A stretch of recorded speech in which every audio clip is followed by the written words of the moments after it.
ایک دن ابو جہل مسجد حرام کے دروازے کے پاس آ بیٹھا۔ پیغمبر اکرم صلی اللہ تعالی علیہ وسلم مسجد سے باہر تشریف لائے تو وہ اپنا ہاتھ آستین سے باہر لایا اور کہنے لگا، یا محمد صلی اللہ تعالی علیہ وسلم، بتائیے میری مٹھی میں کیا ہے؟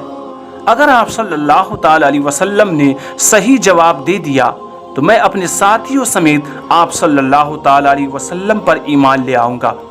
حضور پر نور سرکاری مدینہ صلی اللہ تعالی علیہ وسلم نے فرمایا، تیرے ہاتھ میں ایک ڈبیا ہے جو کہ ٹاٹ میں لپٹی ہوئی ہے، اس ڈبیا کے اندر 3 موتی ہیں، ان میں سے ایک سوراخ شدہ موتی ہے، دوسرے موتی کے اندر آدھا سوراخ ہے اور تیسرا بغیر سوراخ کے ہے۔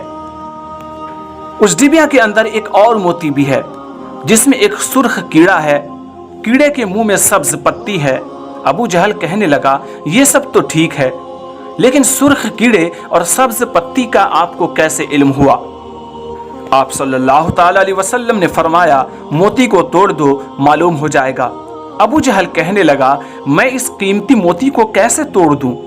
ایک صحابی رسول صلی اللہ تعالی علیہ وسلم کہنے لگے، اپنی موتی کی قیمت لگا کر اسے توڑ دو، اگر رسول خدا صلی اللہ تعالی علیہ وسلم کی بات معاذ اللہ درست نہ ہوئی تو قیمت میں ادا کروں گا۔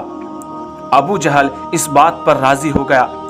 جب موتی کو توڑا گیا تو سب نے دیکھا کہ اس میں چھوٹا سا سرخ کیڑا منہ میں سبز پتی لیے ہوئے موجود تھا۔ رسول اکرم صلی اللہ تعالی علیہ وسلم نے اس کیڑے سے دریافت کیا کہ تم کب سے اس موتی کے اندر ہو؟ کیڑے نے پہلے آپ صلی اللہ تعالی علیہ وسلم کی خدمت میں سلام عرض کیا، پھر کہا، مجھے نہیں معلوم، لیکن اللہ تبارک و تعالی مجھے روزانہ 3 سبز پتی عطا فرماتا ہے۔ آپ صلی اللہ تعالی علیہ وسلم نے فرمایا، تیرا ذکر اور تسبیح کیا ہے؟